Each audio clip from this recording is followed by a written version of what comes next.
ভাইরা আমার, আজ দুঃখ ভারাক্রান্ত মন নিয়ে আপনাদের সামনে হাজির হয়েছি।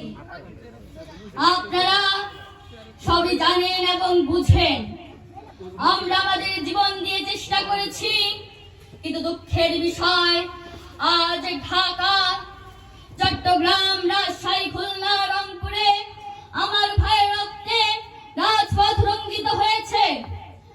আজ বাংলার মানুষ মুক্তি চায়, বাংলার মানুষ বাঁচতে চায়, বাংলার মানুষ তার আত্মাধিকার চায়। কি অন্যায় করেছিলাম নির্বাচনের পরে বাংলাদেশের মানুষ সম্পূর্ণভাবে আমাকে আওয়ামী লীগকে ভোট দেন। আমাদের ন্যাশনাল অ্যাসেম্বলি বসবে, সেখানে আমরা শাসনতন্ত্র তৈরি করব এবং এই দেশকে গড়ে তুলব। এই দেশের মানুষ অর্থনৈতিক, রাজনৈতিক ও সাংস্কৃতিক মুক্তি পাবে। কিন্তু দুঃখের বিষয়, আজ দুঃখের সঙ্গে বলতে হয় 23 বছরের কোন ইতিহাস, বাংলার অত্যাচারের, বাংলার মানুষের রক্তের ইতিহাস, 23 বছরের ইতিহাস, মুসলমানের আত্মনাদের ইতিহাস, বাংলার ইতিহাস, এদেশের মানুষের রক্ত দিয়ে রাজপথ রঞ্জিত করার ইতিহাস। 1952 সালে রক্ত দিয়েছি, 1954 সালে নির্বাচনে জয়লাভ করে আমরা গদিতে বসতে পারি নাই। 1958 সালে আইয়ুব খান মার্শাল জারি করে 10 বছর পর্যন্ত আমাদের গোলাম করে রেখেছে। 1966 সালে 6 দফা আন্দোলনের 7 জুনে আমার ছেলেদের গুলি করে হত্যা করা হয়েছে। 1969 আন্দোলনে আইয়ুব খানের পতন হওয়ার পর যখন ইয়াহিয়া খান সাহেব সরকার নিলেন, তিনি বললেন দেশে শাসনতন্ত্র দেবেন, গণতন্ত্র দেবেন, আমরা মেনে নিলাম। তারপরে ইতিহাস হয়ে গেল, নির্বাচন হলো। আপনারা জানেন দোষ কি আমাদের? আমি প্রেসিডেন্ট ইয়াহিয়া খান সাহেবের সঙ্গে দেখা করেছি, আপনারা জানেন আলাপ আলোচনা করেছি। আমি শুধু বাংলার নয়, পাকিস্তানের মেজরিটি পার্টির নেতা হিসেবে তাকে অনুরোধ করলাম 15 ফেব্রুয়ারি তারিখে আপনি জাতীয় পরিষদ অধিবেশন দেন।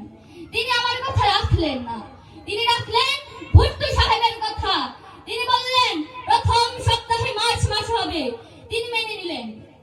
আমরা বললাম ঠিক আছে, আমরা অ্যাসেম্বলিতে বসবো, আলাপ আলোচনা করব। আমি বললাম বক্তৃতার মধ্যে, অ্যাসেম্বলির মধ্যে আলোচনা করব।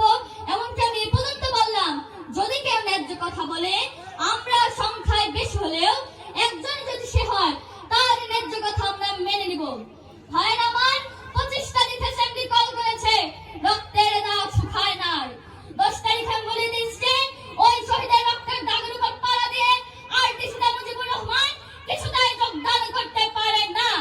অ্যাসেম্বলি কল করেছে, আমার দাবি মানতে হবে। প্রথম সামরিক আইন মার্শাল ল উদ্ধ করতে হবে, সমস্ত সামরিক বাহিনীর লোকেদের বেড়াকে ফেরত দিতে হবে, যেভাবে হত্যা করা হয়েছে তার তদন্ত করতে হবে, আর জনগণের প্রতিনিধির কাছে ক্ষমতা হস্তান্তর করতে হবে। তারপর বিবেচনা করে দেখব আমরা অ্যাসেম্বলিতে বসতে পারবো কি পারবো না।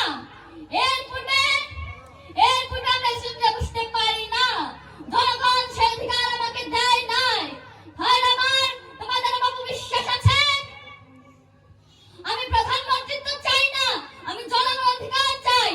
আর যদি একটা গুলি চলে আমার লোকেদের হত্যা করা হয়, তবে তোমাদের কাছে অনুরোধ রইল, তোমরা প্রত্যেক ঘরে ঘরে দুর্গ গড়ে তোলো।